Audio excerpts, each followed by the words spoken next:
день, уважаемые коллеги. Я рада приветствовать всех в пресс-центре информационного агентства России ТАСС. Я также приветствую нашу аудиторию, которая присоединяется к онлайн-трансляции на цифровых ресурсах агентства.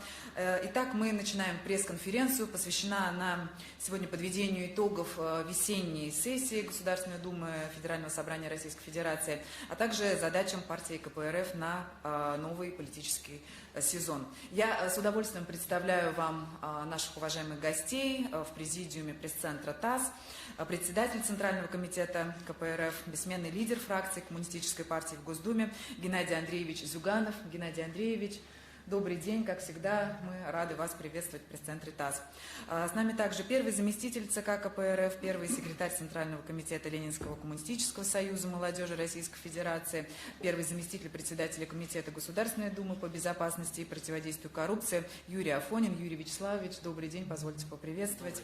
С нами заместитель председателя ЦК КПРФ, первый заместитель председателя Комитета Государственной Думы по международным делам Дмитрий Новиков. Дмитрий Георгиевич, приветствуем. Также приветствуем члена президиума ЦК КПРФ, секретаря ЦК КПРФ, заместителя председателя Комитета Государственной Думы по вопросам семьи, женщин и детей Марию Дробот. Мария Владимировна, я приветствую вас. Также я поприветствую секретаря ЦК КПРФ, руководителя пресс-службы ЦК КПРФ, первого заместителя председателя Комитета Госдумы по информационной политике, информационным технологиям и связи Александр Ющенко. Александр, добрый день, приветствуем. Единственное, надо поправить Юрий Афонин, первый заместитель. Первый заместитель председателя ЦК КПРФ, да, Юрий Афонин, конечно, прошу прощения. Ну что же, сегодня мы подводим итоги весенней сессии. Не только итоги весенней сессии, закрывается депутатский год. Геннадий Андреевич, передавая вам слово, хочу попросить вас дать оценку этому периоду, насколько продуктивной оказалась весенняя сессия, если подводить итоги, какие ключевые законодательные инициативы были приняты. Год такой знаменательный для партии. В 2023 году отмечали 30-летие КПРФ, поэтому, наверное, есть какие-то особые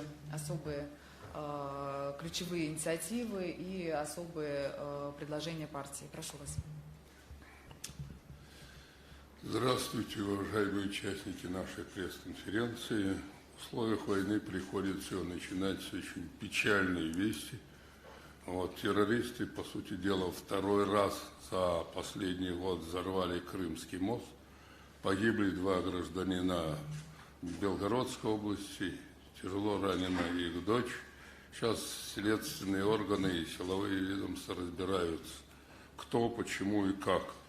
В условиях войны теракты стали главным содержанием деятельности нацистского фашистского режима, который захватил силой власть в Киеве и продолжает бесчинствовать. Сегодня ночью погиб наш руководитель Приднестровской компартии Олег Харжан, лауреат Ленинской премии. Убит дома, мы требуем немедленно приступить к расследованию и разобраться. К сожалению, фашизм, по сути дела, пустил глубоко корни не только в Америке и в Европе. Ему удалось отравить огромное население рідної Украины.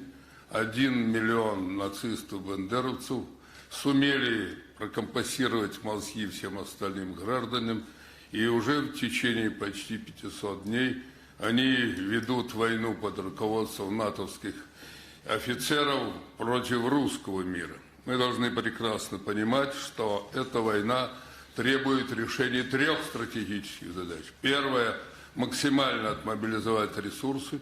И мы, начиная с сентября месяца, когда приступила к работе Государственная Дума, 2-й год нового созыва, все делали для того, чтобы реализовать эту программу, предложив и бюджет развития, и программу устойчивого развития села, и уникальный опыт народных предприятий. Вторая задача – максимально сплотить общество. Общество можно сплотить только на позитивных идеях и конструктивной программе. Для этого мы предложили свой опыт прежде всего великой советской страны. Весь этот год прошел под флагом столетие образования СССР. Перед вами вот великолепный труд «100 лет СССР», который подготовила Советская Россия, где исследована наша уникальная практика мирного восстановления единой государственности в рамках СССР и великолепной модернизации ленинско-сталинской, которая позволила распавшуюся империю собрать воедино, победить фашизм и прорваться в космос. Мы весь этот год проводили под флагом 30-летия возрождения нашей партии, партия, которая возникла как протест против Горбачевско-Ельцинского предательства, партия, которая впитала все лучшее из великой тысячелетней истории советской эпохи, партия, которая предложила уникальную программу патриотического воспитания, начиная с пионерии комсомола, партия, которая предложила Думе 12 законов, которые позволили бы изменить ситуацию в считанные годы в пользу труда, а не капитала и олигархии, которая баснословно продолжает обогащаться даже в условиях войны. Мы должны прекрасно понимать, и на это педалировали в стенах Государственной Думы, проводя круглые столы, слушания, выступая с думской трибуны, еженедельно выступая перед журналистами в ходе пресс-подходов о том, что все наши ключевые беды растут из предательства Горбачевско-Ельцинской клики, которая устроилась в хвост дяде Сэму и разрушала нашу страну. В этой связи хочу напомнить, что, отмечая 30-летие, мы особо подчеркнули, что у левопатриотических сил, которые я возглавляю нашей партии, есть 3 огромные заслуги перед трудящимся. Мы дважды спасли страну от гражданской войны в 93-м и в 96-м. Мы сумели ее оттащить от края пропасти в 98-м после дефолта, когда решили проблему формирования патриотического правительства во главе с Примаковым, Масляковым и Геращенко. И мы все сделали для того, чтобы поддержать позитивные инициативы президента Путина. Я обязан сегодня напомнить, потому что сейчас Путин выстраивает новую стратегию, что за 20 лет он 4-жды менял эту стратегию. Вначале решал проблему укрепления нашей государственности. Это главное достижение, которое мы все с вами имели в своей тысячелетней истории. И мы очень энергично поддерживали эту линию. Он все делал для того, чтобы одолеть терроризм на Северном Кавказе, который расползался по всем регионам нашей страны. Мы 30 с лишним раз вносили предложение о мирном решении в Государственной Думе той проблемы, которую нам навязали в Чечне, развязав эту бойню. Мы все делали для того, чтобы обеспечить и остановить обнищание и вымирание наших граждан. И в этом плане фракция предложила совершенно уникальную программу и закон образования для всех, и поддержка детей войны. И все делали для того, чтобы гарантировать бесплатное образование и достойное медицинское обслуживание. Но сегодня послание президента акцентирует свое внимание на укрепление суверенитета и национальных традиций. Я считаю, что это исключительно важное направление, но все это требует решения главного вопроса – изменения финансово-экономического курса и бюджетно-кредитной политики.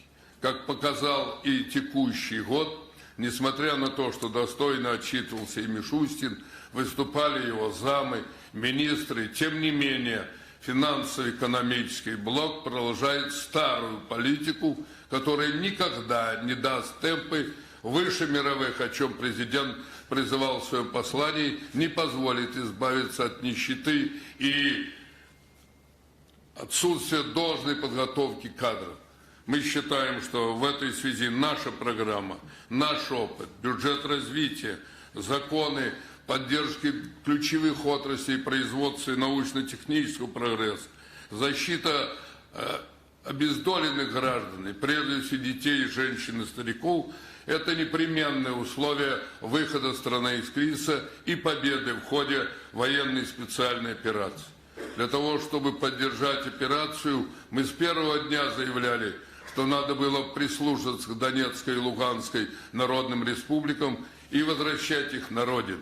Тогда бы не было у натовцев и американцев возможности напичкать Украину оружием и развязать ту бойню, которая сегодня продолжается на фронте. Мы считаем, что наша партия за прошедший год внесла огромный вклад в мирное решение этой проблемы. Мы отправили на Донбасс за эти годы 114 конвоев, 19 тысяч тонн. Мы приняли здесь 14 тысяч детей. 3 дня назад вот эта команда, которая перед вами, открыла военно-спортивный лагерь, где готовим ребят. Ребята проходят школу возмужания, школу поддержки, школу патриотического воспитания.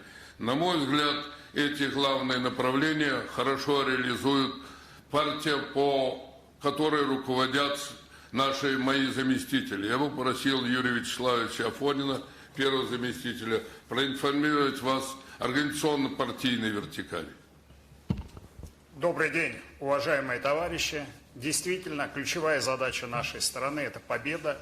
Победа в войне, которую развязал против нашей страны коллективный Запад.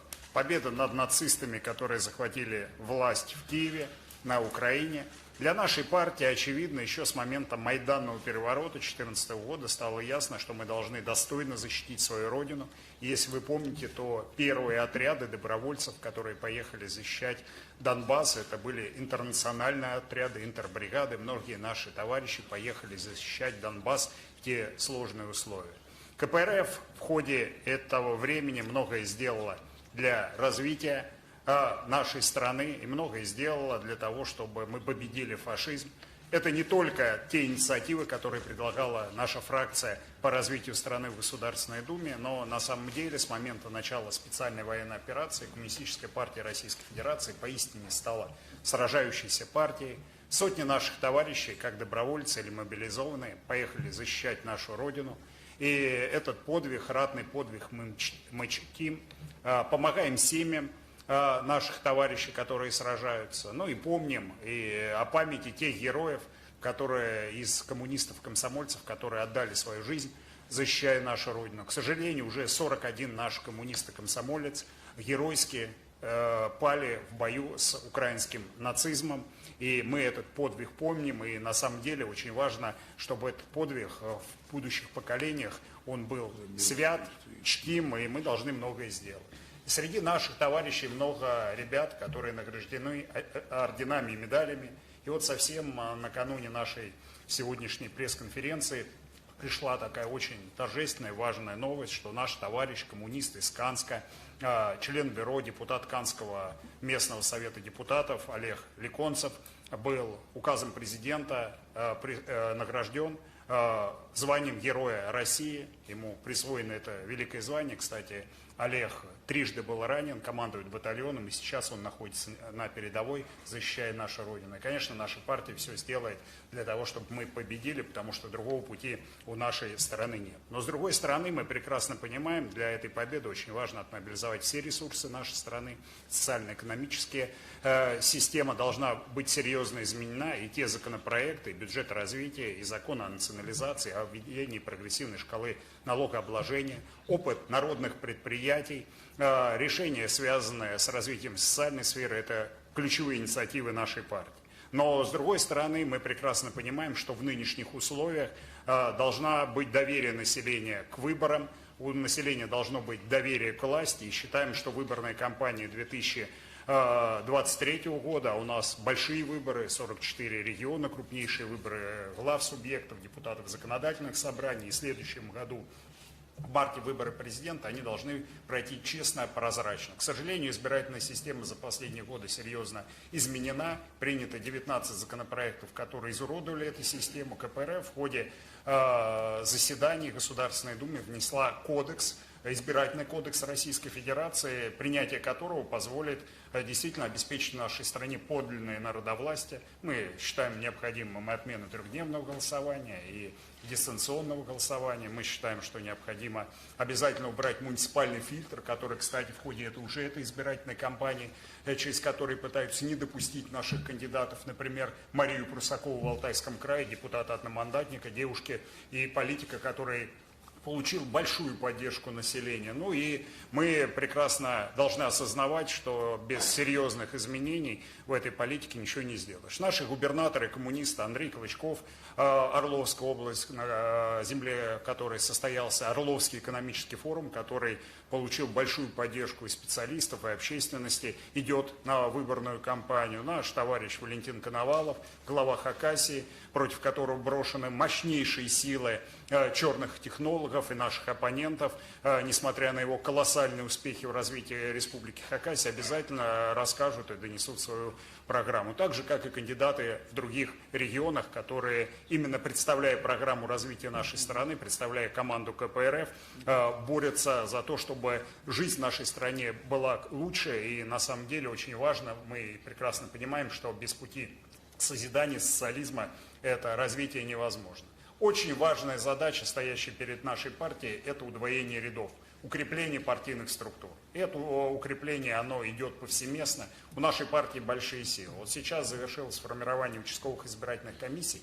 Несмотря, как я уже отметил, на серьезные изменения избирательного законодательства, которое ударило по правам граждан, мы выставили на избирательные участки около 80 тысяч человек, которые будут на выборах защищать результаты, работать в избирательных комиссиях с правом решающего голоса. Еще больше, в 2 раза больше мы направим как наблюдателя. Но хотел бы отметить, в рамках нынешнего избирательного законодательства избиркомы разного уровня отсеяли почти 1000 наших товарищей через так называемые рейтинговые голосования на самых для власти сложных участках, не допустив их для работы членами комиссии с правом решающего голоса. Мы и в Центральную избирательную комиссию направили обращение, и в суды, и требуем дать ответа.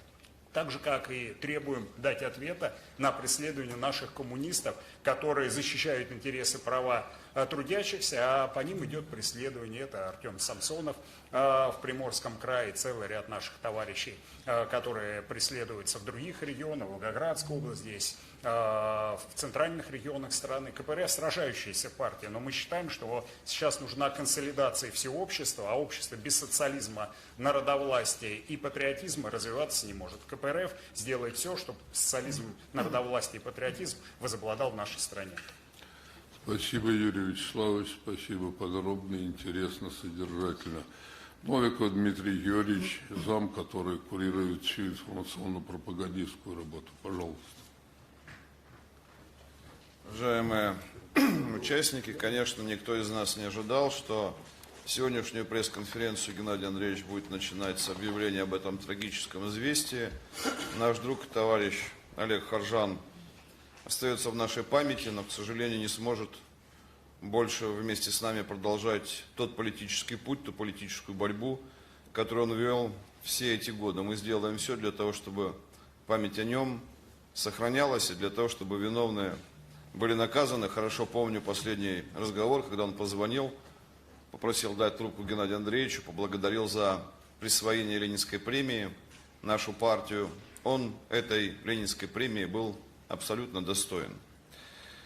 Хочу, уважаемые коллеги, отметить, что, на мой взгляд, состояться почти в любом виде деятельности могут те, кто обладают наблюдательностью, те, кто имеет интерес к окружающему миру, и для журналистов это обстоятельство особенно важно.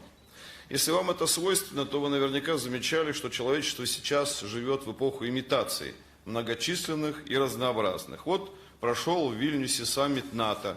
Имитация принципиальности у этих господ настолько профинирована уже, что они скатились до прямой поддержки нацизма. Случается имитация активной экономической деятельности, и тогда ее участники начинают заявлять о новом этапе приватизации, в то время, когда России нужно ровно обратное, национализация ключевых отраслей, это жизненно важный вопрос. Множится имитация культурной деятельности в литературе и живописи, в театре и в киноискусстве, и доходит до того, что в этой культурной деятельности культура остается все меньше и меньше. Если вы на несколько мгновений напряжете свою память, то без труда назовете целый ряд политических партий современной России, вся деятельность которых сводится к имитации политической борьбы. Вот почему вы в названиях еще вспомнить сможете, но вряд ли внятно характеризуете их программы, их идеологию. У КПРФ принципы совершенно другие. Для нас партия – это союз единомышленников для достижения идейно-политических целей. Поэтому мы уделяем такое пристальное внимание своим программным документам. У нас есть социально-экономическая программа, у нас есть политическая программа, в соответствии с которой мы вносим сейчас избирательный кодекс, есть программа в сфере образования, культуры во всех значимых областях. Но все наши программные документы сопрягаются с нашей главной, большой, основной программой. Программой КПРФ, большой по смыслу, хотя и весьма компактная, как вы видите, внешне. Ее целеполаганию подчинена вся наша практическая деятельность. Вот почему, когда вы возьмете любую нашу предвыборную программу, президентские ли выборы, парламентские ли выборы, наложите ее на программу минимум из вот этого документа, это последний раздел нашей программы, вы найдете много общего. Если вы в политике действуете всерьез, то понимаете, что интеллектуальная работа от такого рода не может останавливаться. Программа всегда требует новой и новой доказательной базы. Жизнь идет, появляются новые тенденции. Вот почему проведен уже 3-й Орловский экономический форум, проведен абсолютно эффективно. И не только представители нашей партии, но и представители широких экспертных кругов подтвердили актуальность наших подходов. Вот почему наша фракция в Государственной Думе стала сосредоточием экспертно-аналитической деятельности. И все наши товарищи в ней активно участвуют. Иван Иванович Мельников, Владимир Иванович Кашин, Николай Васильевич Коломейцев, Леонид Иванович Калашников, Николай Иванович Осадчий, Николай Васильевич Арефьев, Олег Николаевич Смолин, Нина Александровна Останина и все члены нашей парламентской фракции. Вот почему мы оцениваем деятельность наших выдвиженцев по их способности продвигать наши партийные принципы и подходы. Очень гордимся тем, что здесь эффективны и Анатолий Евгеньевич Локоть в Новосибирске, и Андрей Евгеньевич Клычков на Орловщине, и, конечно, Валентин Олегович Коновалов в Хакасии. Народные предприятия, исключительно важный пласт работы. Мы не случайно выпустили целый ряд фильмов, вот только подборка фильмов о совхозе имени Ленина, об опыте Павла Николаевича Грудинина и его коллектива. Только что Иван Иванович Казанков провел масштабный праздник УЯФ, уже второй на территории Татарстана, сам чуваш по национальности, первый секретарь в Мариэл Республиканского комитета КПРФ, развивает крупное производство в Татарстане. Хорошо знает русскую культуру, член Центрального комитета нашей партии. Наглядный образец интернационализма и дружбы народа в нашей стране. Ну и, конечно, тон интеллектуальной работы нашей задает Геннадий Андреевич Зюганов. Только на принципиально важном сейчас направлении изучения мировых тенденций и роли Китая в современном мире издано большое количество работ, причем они оказались созвучны тем идеям, с которыми сегодня выступает лидер КНР Си Цзиньпинь. Вот работа «Глобализация. Судьба человечества» Геннадия Андреевича, изданная на китайском языке, а вот подборка работ Си Цзиньпиня о создании сообщества единой судьбы человечества. Поверьте, если вы познакомитесь с этими материалами, то увидите, что у КПК и у КПРФ выводы по ключевым проблемам современности сходятся. Вот еще одна работа, называется «Русский мир на двух осях». Она начинается с прекрасных слов Владимира Маяковского. Хочу их процитировать хотя бы потому, что через 2 дня исполняется 130 лет со дня рождения великого пролетарского поэта.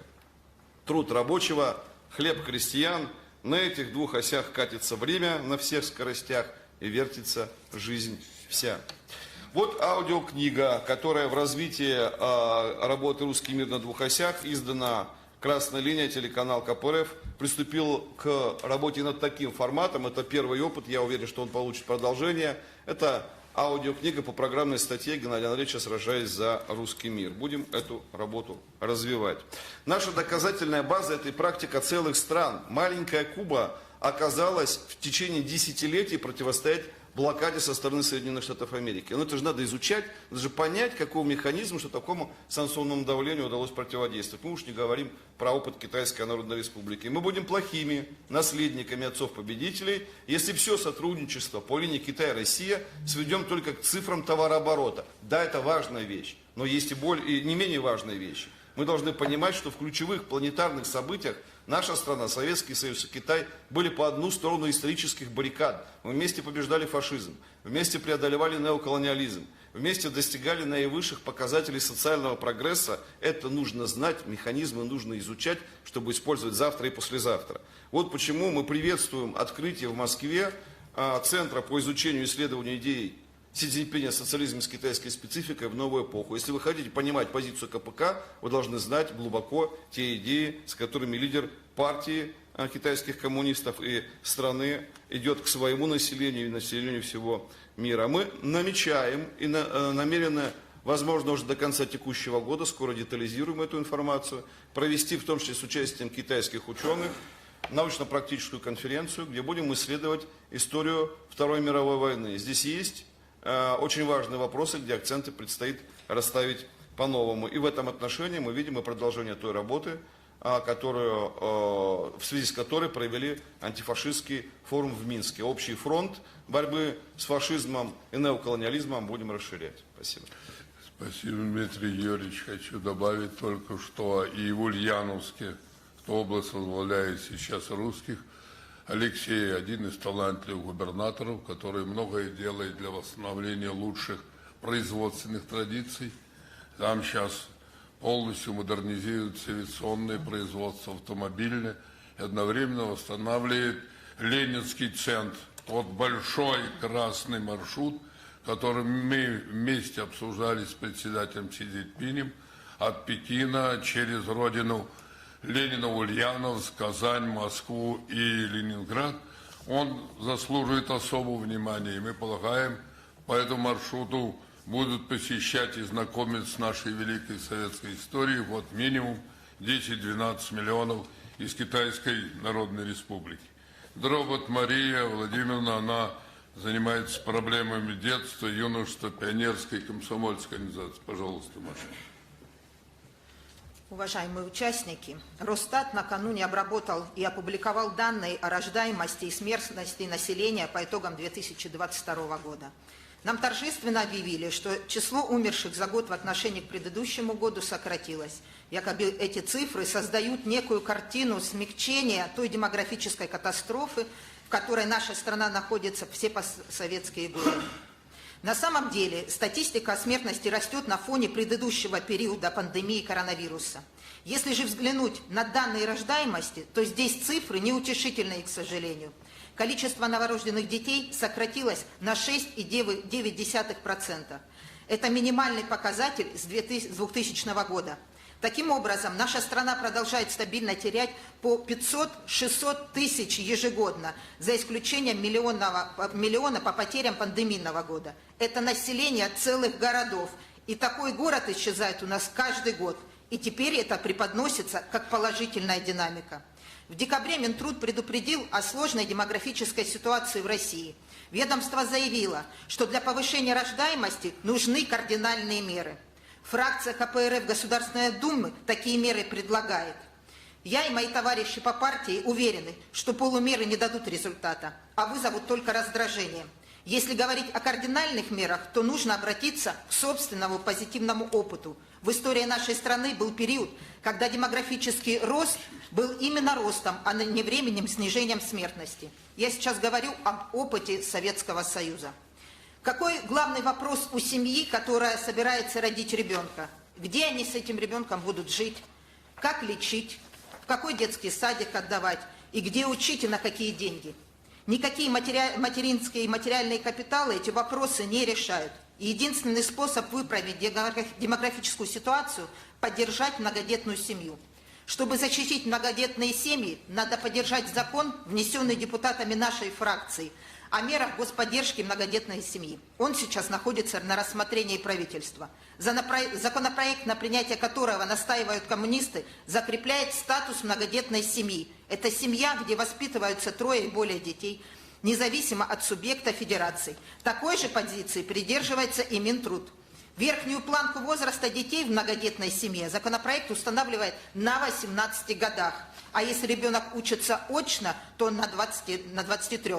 Кроме этого, все многодетные семьи получают единый статус, вносятся в реестр, который готовится Минтрудом, и получают единое удостоверение, которое действует на всей территории Российской Федерации. Сегодня в каждом же регионе удостоверение свое, и зачастую в зависимости от региона разнится возможность получения услуг и льгот такими семьями. Также законопроект вводит сертификат на предоставление жилья за счет государства для семьи из 5 детей. Законом гарантируется минимальная скидка на услуги ЖКХ. Если наши семьи, которые воспитывают двоих детей будут знать, что государство им предоставит бесплатное социальное жилье, то, конечно, это послужит стимулом для того, чтобы в семье родился и третий ребенок. Там, где 3 детей, понимая, что площадь увеличивается, семья отважится на рождение 4-го ребенка. И тем самым, может быть, мы сможем выбраться из глубокой демографической ямы. Буквально на прошлой неделе фракция КПРФ в Госдуме предложила поправки в закон об образовании. Предлагалось обеспечить горячим питанием учеников 5-9 классов, а не только учеников начальных классов. И что ответило нам парламентское большинство? Они просто не проголосовали.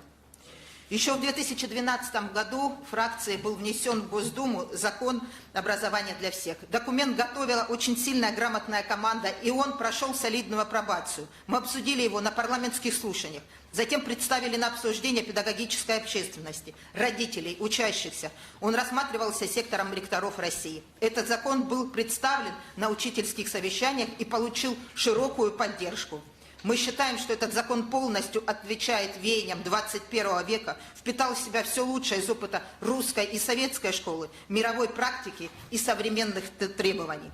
Позиция КПРФ – это образование и воспитание, которые неразделимы. Сегодня власти это начали понимать и предлагают нам разные варианты. То большая перемена, которую в дальнейшем переименовали в движение первых. Но суть не изменилась. Вернее, здравого смысла и идеи этих проектов не добавилось. В мае на День пионерии Геннадий Андреевич принял порядка 5000 мальчишек и девчонок в наши дружные пионерские ряды. И это только часть, в каждом регионе у нас прошла такая пионерская линейка. Только в Орловской области более 3000 мальчишек и девчонок стали пионерами. Чтобы Россия дальше развивалась, нужно воспитывать нашу молодежь в духе патриотизма. Необходимы народовластие и социальная справедливость. Спасибо, Мария Владимировна. Вот вы видели сейчас сюжеты показывают. Дети хорошо формируются в труде и преодолениях. И на спортивной площадке. Сейчас перед вами выступит наш секретарь ЦК Ющенко Александр Андреевич. Но он является и чемпионом Москвы по конному спорту, а мы выиграли соревнования по ключевым видам. Мы стали абсолютными чемпионами команды КПРФ по мини-футболу, молодежка, в высшей лиге и в суперлиге. Поздравлял нас Дюков, который возглавляет Союз футбольный, сказал, такой яркой команды в этом виде спорта давно не было. Юрий Вячеславович Афонин возглавлял нашу шахматную команду, мы вторые. 1 очко проиграли только москвичам. Вот. По ключевым видам спорта, которые культивируются и в Думе, все 3 первых места заняли мы. Блестяще Харитонов отыграл бильярд. Вот. Афонин стал чемпионом Думы по шахматам. А Иван Иванович выиграл по теннису. Юрий самый. Пожалуйста, Александр Андреевич. Уважаемые коллеги, уважаемые гости, прежде чем мы перейдем к аналитике и цифрам, хотелось бы отметить, что объективное освещение актуальных политических и социальных событий – это основа информационной политики нашей партии. Мы стараемся предоставить информацию, основанную на фактах, на анализе, чтобы помочь нашим гражданам, нашим избирателям получить полную и объективную картину происходящего как внутри, так и за рубежом. Сегодня мы понимаем, что против нашей страны развязана информационная война. Мы сегодня слышим о том, что необходимо сплочение общества, но мы считаем, что информационная политика государства в освещении политических партий должна быть объективная. Особые медиаключи мы стараемся подбирать для общения с молодежью. Сегодня очень важно, что наша медиаактивность и мероприятия, все события, мы принимаем участие, непосредственно отражают позицию нашей партии. Все выступления лидера партии Зюганова, а также всех спикеров нашей партии на всех площадках имеют цель донести нашу программу до широкой аудитории.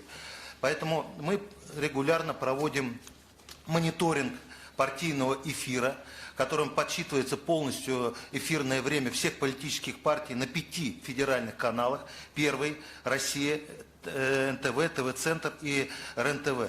И этот мониторинг позволяет говорить о том, что мы занимаем твердое 2-е место в освещении среди политических партий. Естественно, особое внимание федеральных каналов сегодня обращено к партии власти. И этот мониторинг позволяет нам максимально аргументированно представлять Центральной избирательной комиссии нашу позицию, и Центральная избирательная комиссия обязана реагировать на те сигналы, которые подаются. В таком случае мы будем считать, что закон о равном доступе работает не совсем, скажем, корректно. Мы благодарны руководству редакции «Комсомольской правды», которая предоставила нам на радиоплощадку, и 2 раза в месяц выходит наш проект «Партийная среда», который имеет широкую аудиторию, и эта аудитория расширяется.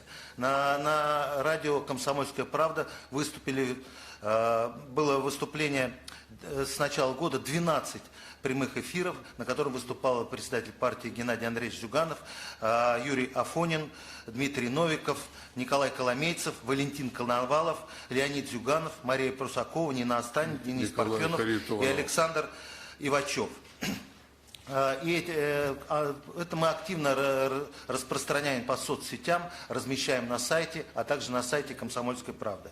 Мы продолжаем взаимодействовать с радио «Аврора», которым представлены 2 раза в неделю эфиры нашим представителям, и на площадке которой выступают практически все наши депутаты Государственной Думы, а также эта площадка представлена для депутатов региональных парламентов, которые могут активно поднять региональную повестку собственно, для освещения. За эти полгода мы провели несколько принципиальных поездок, где принимал участие Геннадий Андреевич Зюганов. Это, конечно же, в апреле в Минске международный антифашистский форум, который был освещен федеральными каналами. Это участие в июне в Санкт-Петербургском международном экономическом форуме. И, конечно же, очень резонансно с активным освещением на федеральных каналах Третий Орловский экономический форум. Мы провели с начала года несколько принципиальных пресс-конференций на площадке ТАСС, где мы сейчас проводим еще с вами встречаемся. Мы провели пресс-конференцию, посвященную 100-летию СССР, 30-летию восстановления партии, а также одну пресс-конференцию, посвященную международной тематике «Россия и Китай. Общий путь в будущее». Мы активно используем нашу площадку в Государственной Думе для пресс-подходов, где практически удается выступить всем нашим депутатам, а также председателям комитета и лидеру партии, для того, чтобы навязать свою повестку в текущее заседание Государственной Думы. Мы проводим с начала года, я напомню, что уже 114-й конвой ушел, гуманитарный конвой ушел на помощь жителям Донбасса, и с начала этого года было 10 полноценных сюжетов с совхоза имени Ленина, где мы отправляли гуманитарные конвои. И, конечно же, с большим удовлетворением я хотел бы сказать, что за сезон 22-23 года можно говорить о 12 крупных прямых трансляций игр Московского футбольного клуба КПРФ, по мини-футбольного клуба КПРФ, на федеральном канале Матч ТВ. И несколько десятков новостных сюжетов, связанных с этой командой. И, конечно же, нельзя не отметить, что восхищенные комментарии комментаторов Матч ТВ, которые говорят, коммунисты забивают победный гол и становятся чемпионами России по мини-футболу в 2 лигах. Это в Суперлиге и в Высшей лиге. С чем я вас всех поздравляю. Спасибо, спасибо. Хочу поблагодарить ТАСС особо, потому что в самые глухие времена этот коллектив давал нам возможность обратиться к стране и провести свои пресс-конференции. Тем более эта площадка связана от Калининграда до Камчатки со всеми субъектами Российской Федерации, имеет самую развитую международную сеть. Мы благодарим и желаем ТАССовцу успехов. Одновременно здесь один из лучших архивов. Архивы сохранились у ТАСС, и у нас великолепный архив. К сожалению, комсомолка он сгорел. У нас газета «Правда», которая выходит более 100 лет, полностью переведена на цифру.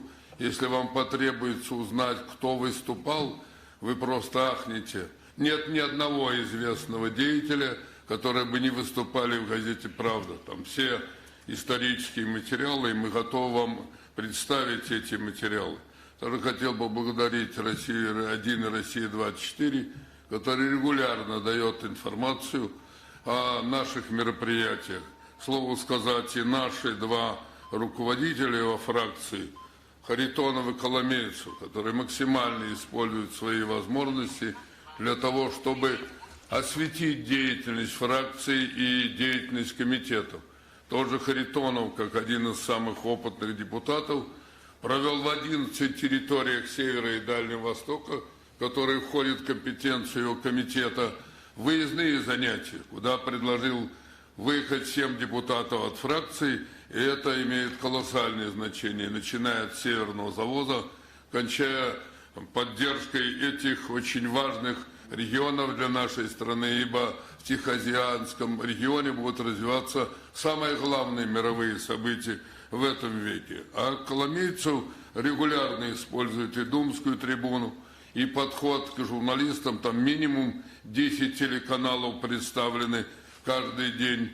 И это дает возможности достойно освещать работу нашей фракции. Спасибо моим товарищам. Переходим к вопросу. Геннадий Андреевич, позвольте, пожалуйста, до вопросов из зала, да, наши коллеги, я уверена, подготовили их много. Позвольте вам задать вопрос о текущем политическом сезоне 2023. Мы, конечно, сейчас не идем в открытую агитацию, она запрещена, но позвольте узнать вашу оценку, во-первых, с актуальной общественно-политической ситуации и какие ключевые задачи КПРФ ставит на новый политический сезон. Если вы посмотрите опрос общественного мнения, больше всего граждан страны волнует война, которую развязали против нас. Мы считаем, что вопрос максимальной концентрации усилий для победы, он вопрос нашего исторического выживания. Поэтому мы работали на этом направлении и будем очень энергично действовать. У меня прошли обстоятельные встречи и беседы на эту тему с президентом страны. Недавно, после попытки мятежа, обсуждали все детали и необходимые дополнительные меры. То же самое с Мишустиным, председателем правительства, перед которым мы давно поставили задачу: собираетесь побеждать, осваивайте новейшие технологии, поддерживайте науку и образование.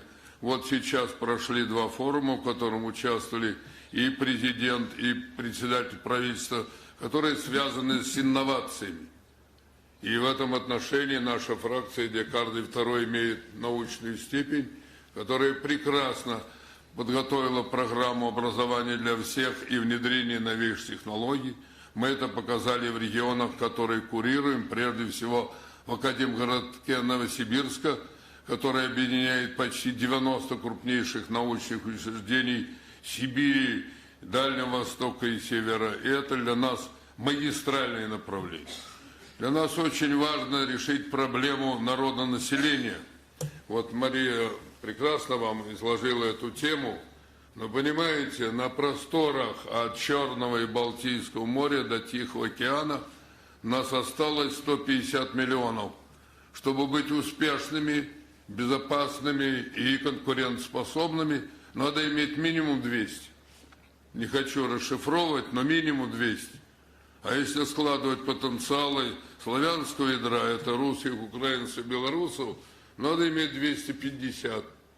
А для этого нужна принципиально иная политика. Мы продолжаем, единственная страна из 20, вымирать ударными темпами. И недавно Голикова, вице-премьер, честно сказала, почему не хотят рожать, потому что нищета одолела. Да, правильно президент предложил на 18% увеличить минимальный размер оплаты труда, но 16 242 рубля, 18% плюс 3000. Опять до 20 не дотягивают. А чтобы выживать, надо минимум 32. А чтобы успешно развиваться, минимум 50 тысяч на человека. Отсюда возникает вопрос, каким образом нам концентрировать ресурсы. У нас их больше, чем достаточно. Я уже охрип доказывать, и мне казалось, президент и премьер примут меры. Идет война, а из страны умыкнули за прошлый год 260 миллиардов долларов. И арестовали ваших денег 350 миллиардов долларов, 600 миллиардов. За эти деньги можно все обустроить, удвоить пенсию, стипендию, зарплаты. освоить самые новейшие технологии, прикрыть наши войска не только с земли, но и все сделать для того, чтобы с космоса было все видно, слышно и так далее.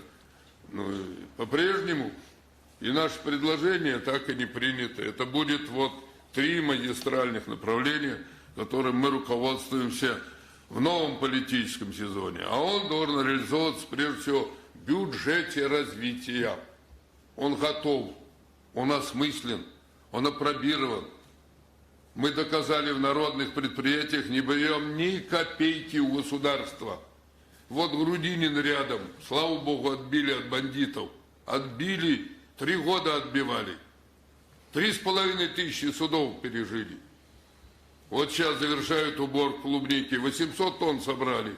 Умножайте на 300 рублей, 250 миллионов в кармане. Средняя зарплата 114 тысяч, да еще такая. Дети чувствуют прекрасно, все открыто для детей. Школы, детские сады, профориентация, пионерский лагерь. Все доступно, бесплатно за счет трудового коллектива. Берите и внедряйте. И все будет в порядке. Все квартиры получили. 9 первых классов пошли в школу. Там нет проблемы рождаемости. Это рядом. Я ее пригласил недавно, собрали все лидеры фракций. И Володину говорил, вы о профориентации. Я вас приглашаю внимательно все посмотреть. Вам покажем, начиная со 2 класса, и курточка, и трудовая книжка, и весь цикл работ. От поля, фермы до машинного двора. Все покажем. И вот сейчас только что открыли военно-спортивный лагерь в Снегирях, президентский дом отдыха. Пришли 3 года назад, давайте сносить, все сгнило. Я говорю, поручите нам, поручили. Приезжайте, посмотрите, вот выделили. Зайдите на наш сайт, посмотрите, порадуйтесь. Какие лица детей, как они там занимаются, как они проходят великолепную школу. Вот над этим будем плотно работать. Уверен, что эта наша программа пробьет дорогу. Но время уходит дорогое. Спасибо большое. Да, Геннадий Андреевич, будем переходить к вопросам из зала. Там был первый вопрос. Прошу, представляйтесь, ваш вопрос. Микрофон, коллеги, включите микрофон, у нас не работает. Попробуйте его включить. Поближе к микрофону. Да, Владимир Аникович, медиахолдинг «Регион России». Геннадий Андреевич, у меня будет в одном вопросе 3 конкретные темы. Первая тема. Сегодня ректор МГТУ имени Баума Михаил Гордин будет говорить о техническом образовании и так далее. Как в целом партия видит на проблематику сегодняшнего дня и решение по этой теме инженерное образование? Второй аспект. Партийные измерения российско-китайских отношений. Какие цели вы ставите перед собой на краткосрочную перспективу? Может быть, в рамках каких-то проектов. И третья тема, это как раз и проблема сельского хозяйства и ваше целеполагание увеличить ряды молодой гвардии КПРФ. Тоже там в 2 раза. Я вот обратил внимание на энциклопедию юного пчеловода. А как вы знаете, пчелы и пчеловод вместе любят мед. Поэтому хотел бы узнать, чтобы вы порекомендовали юным пчеловодам, которые хотели бы остаться на селе. И если хотел спросить вашего разрешения, подпишите эту книгу, мы ее передадим через Культурно-Народный фронт в одну из библиотек на новой территории. Спасибо. Подпишу с удовольствием, подарю бесплатно. У нас партия в этом отношении справедливости. Бауманский университет один из лучших. Если вы придете в ее стены, посмотрите, все великие инженеры, конструкторы, изобретатели прошли там подготовку. Все крупнейшие министры, которые создавали нашу индустрию, там подготовку. Если вы приедете в любой вуз на Западе и скажут, у меня диплом из Бауманского, вам дорога будет открыта. Я был просто поражен, когда летал на совместный запуск космонавтов американцев и наш, рядом сидел руководитель НАСА, я спросил, как наши космонавты, он сказал, блестяще подготовлены. Инженеры высшего класса. У вас не инженеры, а философы. Ваши инженеры глубоко знают обстановку, не только узкая специальность, но и в целом. Ваши университеты типа Бауманского, Физтеха – это высшего класса учебные заведения. Максимально будем способствовать подготовке инженеров. Если бы приняли наше решение, Жарес Иванович Алферов был в партии власти, Нобелевский лауреат, гениальный ученый, крупнейший инженер. пришел ко мне и говорит, хочу к вам перейти. Я говорю, у нас вам будет тяжело. Он говорит, а я там не могу. Почему? Потому что все говорят за науку образования, не хотят голосовать. Чтобы наука образования развивалась, надо минимум по 7% расходной части бюджета. На эти цели минимум 15% тратить. Мы после войны тратили в 2 раза больше в разоренной войной стране. И так далее. И он пришел, и мы тогда подготовили блестящую программу. У него университет организовали образование школьное, образование высшее, образование академическое, экспериментальная база. Мы с ним провели всероссийский семинар. Приезжал министр, посидел, подсокал, уехал, ничего не сделал. У нас есть возможность очень высоко поднять инженерную профессию. Сейчас самый главный дефицит на любом производстве. Вот в ВПК сейчас завращались все жернова, в 3-4 смены работают. Без этого мы не победим. Кого не хватает, идите у любого директора спросите. У нас генерал Соболев объехал сейчас крупнейшие военно-промышленные предприятия. Не хватает токаря, слесаря, фрезеровщика, наладчика, не хватает инженера профессионально подготовленных. Одних только этих профессий почти 1 миллион вакансий. Но их в один день не подготовишь. Поэтому мы за то, чтобы этому направлению уделялось особое внимание. Россия, Китай, партийные среда, в принципе. Вот первый визит Си Цзиньпиня после утверждения председателя был в Россию. И мы благодарим и его, и Компартию Китая, с которой поддерживаем очень тесные связи многие годы. По возвращению он, когда приезжал, встретились, пригласил нас. Потом летал Мишустин, почти полный состав кабинета, они там провели и встречу, и большую конференцию в Шанхае, а затем Новиков возглавлял нашу делегацию. Первая партийная делегация из нашей страны, после того, как открылся Китай, вот, ковид там препятствовал. Он возглавлял 15 человек, почти 10 дней, все объехали, от той знаменитой станции, электростанции 3 ущелий, крупного международного форума до Академии наук и совместного плана работы на будущее. Китайские товарищи активно очень трудятся. Вот сейчас Санакоя вернулся, был на форуме цивилизации, 3-й форум. Я в своем выступлении особо подчеркнул. Несмотря на войну, тем не менее, планета и цивилизации желают жить в мире и выздоравливать, спасаться от этого нашествия. Русская, китайская, индийская, персидская цивилизация, 4 древнейших, объединили усилия для того, чтобы двигаться вперед. Сейчас Китай показывает пример, как можно реализовать эту программу. И село, и пчелы. Я советую посмотреть и почитать, есть в интернете мной. Я выполнил завет отца. У меня семья 350 лет учительствует и столько же лет содержит пчел. Это самое уникальное творение природы и Всевышнего. В этой маленькой трудолюбивой козявке 6 фабрик незаменимых по производству меда, маточного молока, перги, воска, пчелиного яда, незаменимых. Пытались синтезировать, никого не получилось.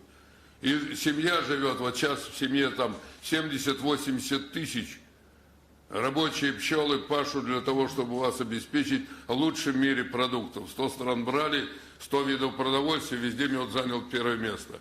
Но на планете, у нас, на планете в южном полушарии погибло половину пчел. А у нас из 10 миллионов пчелосемей осталось 3. Открывайте Библию и Коран, там написано, с исчезновением пчел через 10 лет исчезнет человечество. 80% того, что вы кушаете утром, днем и вечером, это ее работа. Поэтому это вопрос не сельскохозяйственный. Это вопрос равновесия в природе, это защита экологии, это вопрос потенциала человечества. Японцы давно это поняли. Детей в детском саду кормят дрожжи маточного молока. Средний возраст в Японии сегодня 85 лет, на 15 лет больше, чем у нас. Это один из важнейших и лучших стимуляторов. Что касается Китая, Новиков добавит, он только вернулся оттуда. Украина. Я не устаю повторять, что особое отношение наших партий, конечно, базируется не только на длительном историческом опыте близкого братского сотрудничества наших предшественников, но и на общем идеологическом идейном фундаменте. Возможно, это и позволяет нам глубже, тоньше, всесторонне исследовать китайский опыт и представлять его как в российских средствах массовой информации, так и в средствах массовой информации Китая. В преддверии столетия КПК и 20-го съезда Компартии Китая было рекордное количество заявок руководству нашей партии, и Геннадию Андреевичу, и Ивану Ивановичу, и другим руководителям партии на интервью для китайских средств массовой информации. Я сам задавал себе вопрос, почему количество таких заявок все время растет. Мне кажется, эта версия, не знаю, но я думаю, что она правильная, что это вот с чем связано. Когда отмечают сегодня в России китайские успехи, всегда ограничиваются, опять-таки, некими статистическими данными, связанными с ростом экономики и решением ряда задач. Как вы сказали, товарооборот. Да. А это покажите механизм. Вот мы считаем, мы прямо об этом говорим. Мы, может быть, единственные, кто в России об этом говорит, прямо и настойчиво, что фундаментом всех этих успехов является тот факт, что страна развивается под красным знаменем, под руководством коммунистической партии, которая не свернула с пути социалистического строительства и сама постоянно указывает на то, что их результаты, их успехи, их прогресс, как экономический, так и социальный, так и культурный, так и научно-технический, так и освоение космоса, связано именно с этим. У них не нашлось своих предателей, у них не нашлось своих Горбачевых, Яковлевых и Ельциных, они уверенно совершенствуют свою социалистическую модель, и последний 20-й съезд это показал. Вот на этой идеологической, идейной, мировоззренческой основе, я уверен, наше сотрудничество будет развиваться дальше. Мы договорились в ходе поездки, которую Геннадий Ильич уже упомянул, не только знакомились с опытом китайских реформ, но и договорились о том, что первое, делегации будут продолжать ездить ежегодно и знакомиться с китайским опытом. Мы здесь будем принимать китайские делегации, что было в допандемийный период. Будем совместно проводить многие научные конференции. Мы уже получили приглашение принять участие в форуме мирового социализма, который пройдет в октябре месяце на базе Академии общественных наук Китая. Мы в ближайшее время отработаем обмен делегациями руководителей крупнейших музеев Китая и России и решим вопросы по ряду издательских проектов. Так что программа сотрудничества широкая, и это взаимодействие постоянно нарастает. Хотим особо поблагодарить за это посольство Китайской Народной Республики в России. Они очень энергично со своей стороны действуют на этом направлении, и лично посол Джан Ханхой много для этого делает. Спасибо. И общество российско-китайской дружбы, которое возглавляет Мельников Иван Иванович, очень эффективно работает. Пожалуйста. Большой, да, вопрос. Здравствуйте, советский. Ближе к микрофону, Катя. Геннадий Андреевич, с чем, вы думаете, связаны постоянные информационные атаки на руководство Республики Хакасия? Спасибо. Юрий Вячеславович Афонин вот только что вернулся, уже 8 потоков туда отправил руководителей наших. Вот. Он у нас отвечает за эту республику. Я добавлю, но та работа, которую проводит Афонин, дает свои большие результаты. Когда в прошлый раз, 5 лет назад, мы избирали, партия власти просто ошалела. Они 5 раз отменяли выборы, пытаясь снести, пытались даже чопацу вооруженных натравить. Но удалось парализовать этих провокаторов. И Коновалов у нас прекрасно отработал. Пожалуйста, Юрий Вячеславович. Дорогие друзья, Валентин Олегович Коновалов уже на протяжении 5 лет руководит этим регионом, и очевидно, что с момента его избрания, действительно в очень сложной борьбе, о которой рассказал Геннадий Андреевич, власть, в первую очередь, это партия власти, плюс, конечно, была поддержка серьезная их со стороны и московских политтехнологов, которые с 2018 года не уезжали из республики, они пытались украсть у населения их выбор, то, что они проголосовали за Коновалова, за КПРФ и за нашу команду. Но вы можете себе представить, что против действующего избранного народом губернатора на протяжении 5 лет на федеральных или региональных телеканалах вышло более 8 тысяч негативных, высосанных из пальца сюжетов. Вы можете себе представить, чтобы региональный филиал государственной телерадиокомпании в течение 5 лет не освещал ни одно событие, связанное с губернатором, а приглашал экспертов, которые пытались ввести в заблуждение жителей региона. Вы можете себе представить, что сейчас в республике приехало почти уже 100 технологов со всей страны, и простой житель не может даже снять квартиру в наем, потому что эти все квартиры заняты для того, чтобы поливать грязью действующего губернатора. Но, несмотря на это, и результаты работы, когда бюджет вырос в 2 раза, когда расходы на социальную сферу увеличились в 3 раза, ремонт дорог, выполнение в том числе и президентских указов, президентских программ, все это показывает, что республика развивается. Да, власти не нравится, наверное, что регионом руководит местный, честный, верный своей родной республике человек. И против него развязана вот эта вот большая контрпропагандистская кампания. Наша фракция отчиталась перед жителями. Мы будем продолжать эту работу, но мы выступаем за честные выборы, против грязных технологий. Вот все говорят честный выбор. Мы готовы с Единой Россией конкурировать. Ну а какая же конкуренция, когда используете федеральные и региональные телекомпании? А какая конкуренция, когда выставляете спойлеров, вот последний момент, ну это же, слушайте, полное безобразие. Вытащили однофамильца Павла Николаевича Грудинина, зарегистрировали. Мы выявили, по мнению экспертов, что подписи были поддельные. Я сегодня подписал запрос в Следственный комитет и Генеральную прокуратуру, и все равно хотят его использовать. Что вышла первая агитация? За себя нет. Вся республика завешена баннерами с критикой Коновалова. Вот это честный выбор. Но мы в этой борьбе, неравной борьбе, обязательно победим. Потому что за нами народ Хакасии, за нами правда, за нами партия. И на самом деле путь, который выбрала команда Коновалова-Штыгашева, председатель Верховного Совета, он заслуживает уважения и поддержку. Республика будет развиваться. Ну, а еще раз хочу официально с этой авторитетной площадки обратиться к администрации президента. Я с президентом дважды обсуждал эту ситуацию. Я разослал результаты работы руководителя Коновалова всем членам Совета Безопасности. Разослал всем губернаторам. У него за 5 лет очень хороший результат. Это понимает и полпред, понимают силовики. Я переговорил с ними. Там есть и местные олигархи, и они сказали, честный, трудолюбивый, местный, честный, достойный человек. Я не понимаю тех, кто, собственно говоря, там устраивает эту вакханалию. Не понимаю. Вы занимаетесь провокацией. Вы просто провоцируете беспорядок. В прошлый раз мы вас уняли там. Вы 300 чоповцев с оружием туда притащили. Мы их нейтрализовали. У нас большой опыт на сей счет.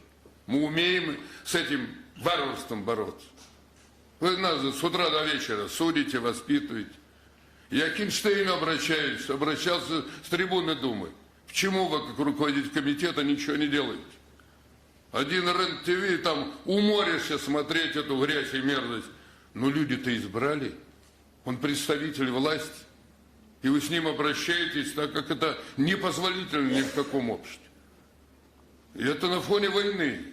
Требуя сплоченности и единства, сами благополучной, интернациональной, трудолюбивой, честной, яркой, красивой республики занимаетесь мерзостью и грязью. Все равно у вас ничего там не выйдет.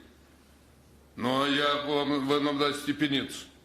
Кто там этим руководит, не знаю, но это вообще полное безобразие. Спасибо. Да, еще один вопрос. Давайте на паритетных основаниях. Та часть зала. Хорошо.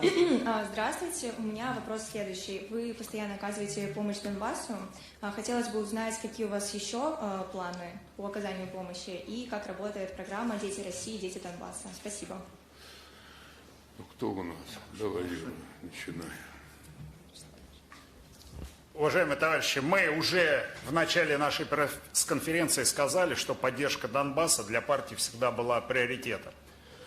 Несмотря на то, что Украина, а точнее Запад, фактически с 2014 года начал активную агрессию против этих народных республик, там не переставала работать коммунистическая партия Луганской и Донецких народных республик, туда ехали наши добровольцы. Наша партия с 2014 года отправляла гуманитарные конвои. Если вспомнить то время, то, наверное, в 2014-2015 году фактически это были единственные поставки и продовольствия, и обмундирования, благодаря которым выживали и сражались с нацистами наши товарищи. Большая программа у нашей партии, связанная с развитием движения «Дети России», «Дети Донбасса». Геннадий Андреевич Зюганов, Иосиф Давыдович Кобзон, Говорухин, Шмойлов начинали эту программу, большую программу. Почти 13 тысяч детишек, уже почти 14 в этом году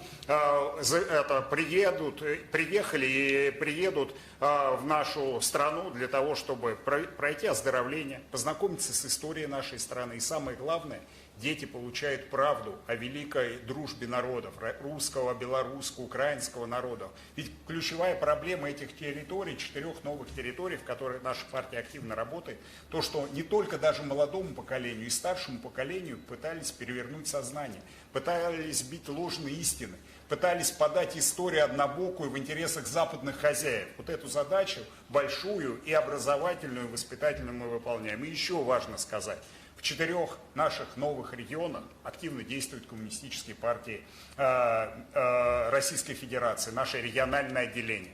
В этих территориях пройдут выборы депутатов. И мы пойдем на эти выборы очень мощной, сильной командой.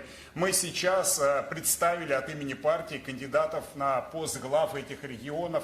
Там будет процедура утверждения парламентов, новоизбранным парламентов. Но ключевая задача наших партийных комитетов – это оказание помощи. Александр Ющенко, Айрат Гибаддинов и Казбек Тайсаев, герой Донецкой Народной Республики, и другие наши товарищи, Коломейцев, Куриный, постоянно выезжают, встречаются, оказываем помощь. И для нас эти святые территории, которые мы, конечно, будем поддерживать, но и все сделаем для их развития. Ющенко Александр Андреевич, пожалуйста. Да, хотел еще добавить в этой связи. Видимо, некоторые средства массовой информации, получив, видимо, указания команды от вышестоящего начальства, начали активно пытаться освещать деятельность партии в новых регионах. И когда нам звонят, говорят, вот некоторые плакаты появились с некоторых других партий, как вы ведете там свою работу? Мы всегда им говорим, что мы с 2014 года, все жители Донбасса знают о работе партии, и партия всегда там присутствовала. И лучшая агитация за партию является то, что на каждом блокпосту, на каждом жилом доме, на каждой улице висит флаг Советского Союза и флаг Победы, красный флаг Победы. Шевроны многих командиров и бойцов как раз исходят из нашего цвета, из красного цвета Знамени Победы. Новиков, пожалуйста. Уважаемые коллеги, я прошу не забывать, что все начинается с формулирования политических позиций, когда речь идет о политических партиях. И в связи с этим напоминаю, что голосование в Государственной Думе о признании независимости Донецкой и Луганской народных республик было проведено по проекту постановления, внесенному фракцией Коммунистической партии Российской Федерации. Что касается гуманитарной помощи. Мы саккумулировали за это время большие объемы. Штаб протестного действия, движение наш, сам президиум Центрального комитета, наши союзники этими вопросами плотно занимаются, но важно, чтобы эта помощь дошла до конкретных людей, в самых отдаленных уголках, чтобы ее могли получить. Откуда эта информация должна взяться? Вот здесь и принципиально важным вопросом является та структура, которую имеет наша партия. От крупных городов, таких как Донецк и Луганск, до небольших поселений есть наши представители, есть наши сторонники, которые помогают собрать такого рода информацию и обеспечить доставку гуманитарной помощи до тех, кто действительно нуждается. Ну а для того, чтобы кадровый состав наших организаций на новых территориях укреплялся, мы активно включили их в процесс подготовки кадров здесь, на федеральном уровне. Последний поток в Центре политической учебы, 50-й, был собран из представителей не только Компартии Российской Федерации, но и Компартии стран СНГ, из представителей партии СКП КПСС. Это был наш совместный проект. И там достаточно активно были представлены эти 4 новых российских территории. Так что в эти процессы они также уже включены. Еще одна очень важная деталь политики. Надо уметь принимать решения вовремя. Я был на всех съездах Компартии Украины. У них была сильная фракция. Это были настоящие интернационалисты. Мы готовы были там создать мягкую силу, Компартия, женское движение, военно-патриотическое, комсомол, пионерия, творческие организации. Бортко у нас заслуженный артист во фракции был и России, и Украины. Тарас Бульба, легендарный фильм «Месть со ступкой» созданный. Вот. Я уговаривал, в том числе и наших деловых кругов, что вы все время крутитесь вокруг нефтегазовой трубы и цены. Есть другая цена.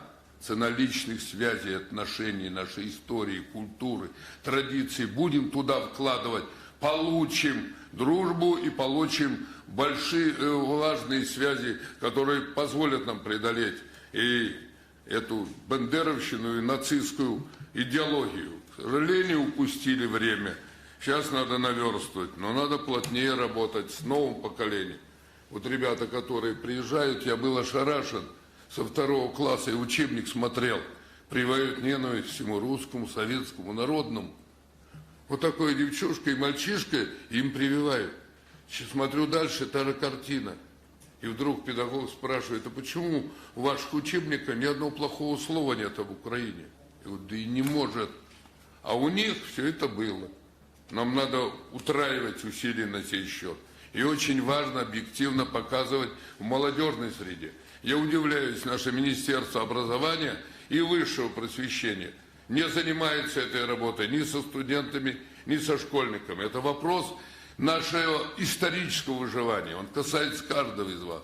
Поэтому я благодарю и Афонина, и Новикова, и Ющенко, и Дробот, и Коломейцева, и Бессонова. Все сейчас очень плотно работают в этом регионе. Спасибо вам, ребята.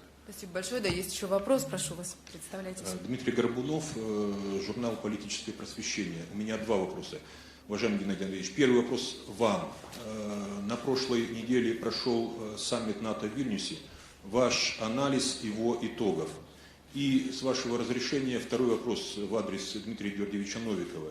Дмитрий Георгиевич, правильно ли можно было понять из вашего выступления, когда вы говорили о развитии взаимодействия, сотрудничества между учеными России и Китая в сфере исторической науки, что КПРФ планирует поставить вопрос об изменении хронологических рамок Второй мировой войны? Спасибо. Да, интересные вопросы задаете. Саммит НАТО, вдумайтесь, в Прибалтике все съехались, притащили саммит НАТО, Япония, Южная Корея, Австралия, Новая Зеландия. Единственная в мире военизированная организация НАТО, которая желает навязать свои представления и ценности, свои правила всем. Всех нагнуть, всем рот заткнуть или организовать вот эти теракты. Это под их руководством то, что происходит в Ридной Украине. Ведь еще недавно там была Советская Республика. Половина населения из этих карликов Прибалтов убежала. Молодежь не хочет там работать. Всю промышленность угробили. И там Зеленский ходит, договаривается, как последние расстреливать из их пушек свое собственное население. Ведь больше убожества трудно себе представить. А с другой стороны, вы все наследники тысячелетней России. 30 лет Петр Первый Северную войну вел для того, чтобы прорубить окно на севере. Рубил. Сейчас остаются 2 форточки, Калининград и Кронштадт. Вам Петр Первый оттуда жезлом покажет, что ж вы делаете. И сейчас на Украине, если по-прежнему у натовцев останутся Одесса и южные порты, у вас тоже останутся 2 форточки. Севастополь и Новороссийск. Поэтому надо прекрасно понимать, что собрались вас гнуть и дальше. А чтобы вас не гнули, опирайтесь на свою историю, свои возможности, на характер. И прежде всего хочу посоветовать всем, начиная с Совета Безопасности и министра обороны Генштаба, изучить опыт советских операций, которыми исполняется в этом году ровно 80 лет. В 1943 году мы сломали фашистский рейх. Мы его сломали. 5 крупнейших операций. Невский пятачок отвоевали на Ладоге, за 14 дней проложили железную дорогу, которая не позволила вымереть населению Ленинграда. За 14 дней проложили. Посмотрите, как работали, как сражались. Сталинградская битва. Если под Москвой 6 дивизий было сибирских, там было 20 дивизий. И они научили Гитлера, как надо воевать.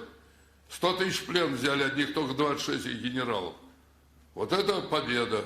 Орловско-Курская битва в эти дни шла у меня на родине. На каждый километр 100 танков и 250 орудий. На 2 орудия было больше, когда Берлин брали. А некоторые забывают, что на Орловско-Курской дуге были самые жуткие страшили. Мы их там всех нагнули. Вот сейчас показывают Прохоровскую битву. Мария Михайловна Рохлина приехала, ей 99 лет. Она сражалась за Сталинград, она в женском движении воссталена.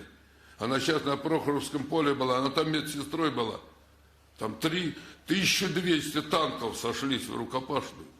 Мы перемололи эту жуткую европейскую, гитлеровскую, жуткую машину. И, принцип, вот у кого надо учиться. Они все пальцем тыкают в Великую Советскую эпоху. И сейчас вот с августа месяца начнется Донецкая операция. А с октября Днепровская. В ней участвовало 3 600 000 только наших войск. Сталин сказал, первый, кто переправится, герой будет. 2500 героев. Они не выговаривают ничего об этом. Сюжетом в последнюю очередь. Собирайтесь побеждать, учитесь. Сейчас великая советская эпоха и уникальный опыт должен вдохновлять. Они по-прежнему не уговаривают. С забором деревянным мавзолей забивают вместо того, чтобы эту эпоху сегодня приподнять на щит и понять, без опоры на тысячелетние победные реляции и великую советскую победу. Нам никого не победить. Дмитрий Юрьевич, пожалуйста. Спасибо, Геннадьевич. Хочу напомнить, что в советское время мы не только на равных соперничали с Западным блоком, не только конкурировали, не только конфликтовали.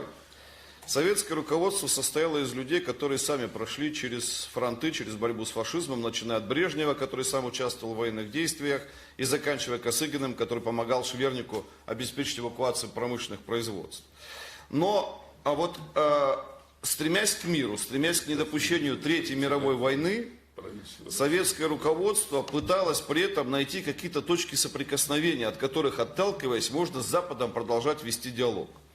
И поэтому вот эта позиция, связанная с датировкой начала Второй мировой войны, 1 сентября нападения гитлеровской Германии на Польшу, была общепризнана. Ей пользовались в странах Запада, в США, в Англии, в Советском Союзе, везде. Во-первых, это для нас была некая такая дань союзничеству стран антигитлеровской коалиции. А во-вторых, конечно, учитывался тот факт, что на тот момент Польская Народная Республика была частью советского блока государств, и эта датировка, если хотите, нас исторически и политически вполне устраивала. Но и тогда в советской исторической науке шли дискуссии. У меня был выдающийся педагог по истории СССР, он отдельную лекцию посвящал этой проблематике датировок начала и окончания Второй мировой войны, Александр Александрович Сидоренко. Но если мы считаем, что война охватила и Европу, и Азию, и завершилась в Азии разгромом японского милитаризма, почему мы тогда начало Второй мировой войны не должны считать с нападения Японии на Китай? Это было раньше, чем нападение Гитлера на Польшу. Более того, если мы рассматриваем только европейский театр событий, то война в Испании тоже была раньше, чем события на германо-польской границе, а там были втянуты все. Там уже участвовал Советский Союз, французские добровольцы участвовали, Гитлер, Муссолини со стороны Франко участвовали. Это было уже такой репетиция того, что происходило позже. Нам есть здесь что обсуждать, поэтому мы политически, используя наши возможности и в научных кругах в том числе, будем поддерживать эту точку зрения в исторической науке, эту концепцию, в том числе и в сотрудничестве с китайскими учеными, проводя научные конференции. Считаем, что разработка нового учебника по истории – это хорошая возможность навести порядок и в этих вопросах хронологические рамки Второй мировой войны. Кстати, президент делал поручение подготовить учебник о развитии российской государственности. Учебник истории готовится. Я всячески приветствую и считаю это исключительно важно, чтобы школьники и студенты знали подлинную и реальную историю. Вот собирались здесь по 500 человек преподавателей. У меня мой советник Доброхотов Леонид Николаевич, он преподает в МГУ, блестящий специалист. Вот, великолепный специалист. Он в свое время работал в посольстве в нашем Советском Союзе в США, преподавал в Ричмонде русскую культуру в Королевском университете. Вот он участвовал в этом мероприятии. Опять крутятся, как будто история закончилась в России в 18-18 году. Есть Великая Советская эпоха, есть Великая Отечественная война, и надо знать все достойное. Более того, я как человек, который испытывал все виды современного оружия, включая химическое, бактериологическое, атомное, настаиваю, чтобы внимательно посмотрели и как вели себя англосаксы после победы в мае 45-го. Конкордцы подписали договор о капитуляции и тут же уже начали возню против нашей страны. Это знаменитая фултонская речь Черчилля через год после победы и первые атомные планы бомбардировки нашей страны, когда американцы готовы были сбросить 300 атомных бомб, из них 10 на голову москвичей, для того, чтобы утвердить свой приоритет. Их план дропшот, молниеносный удар, должен был парализовать нашу всю промышленность и уничтожить почти треть населения. Не надо об этом молчать, и надо спокойно, грамотно рассматривать эти проблемы. Тогда будем понимать, откуда берутся их цветные революции, как они используют выборы и коррупцию в этих целях. А надо понимать, почему мы обязаны укреплять свою безопасность. А то выходит, нас опять обманули. Что ж вас все время обманывают? Что не возьмешь, вас все время обманывают. Что вы доверяете тем, кому доверять нельзя? Их политика всегда была связана с уничтожением нашей государственности и подрывом внутренней безопасности. Я против конфронтации. Но ты, беседуя с оппонентом, должен знать, кто сидит перед собой, чем их главные, в чем их главные козыри и почему все войны, которые начинались в последнее время, росли из Вашингтона. Вы будете понимать. И тогда будете спокойно принимать вовремя решения. Вас никто не будет обманывать. Поэтому я завершаю наш отчет. Хочу призвать всех к бдительности, укрепления нашей армии, поддержки наших ребят, развития науки, образования, политического соперничества, достойному, честному, успешному. Еще раз хочу поблагодарить руководство ТАСС за то, что они дают возможность нам регулярно доложить вам о результатах работы 2 сессий Государственной Думы. Спасибо, Виктория. Спасибо огромное. Как всегда, рады видеть на площадке пресс-центра ТАСС. Аудиторию благодарим за внимание. Мероприятие завершено. Благодарю.